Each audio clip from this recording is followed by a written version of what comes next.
Hello everyone, in this video I would like to show you all how to find your watch history on TikTok. It's pretty simple and easy. Launch TikTok app, then go to your profile, tap on profile at the bottom right corner.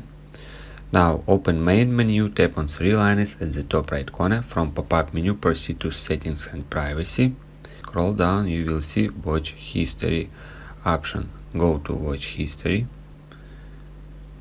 And now you just scroll down and find any video that you watched on TikTok. Also you can enable function watch history. Just tap on it. As you can see, watch history turn on, and also tap on the gear icon in the top right corner, and here you can clear your watch history for all time that you watched on TikTok. If you guys have any questions, let us know at the comment below. If not, don't forget to like and don't forget to subscribe.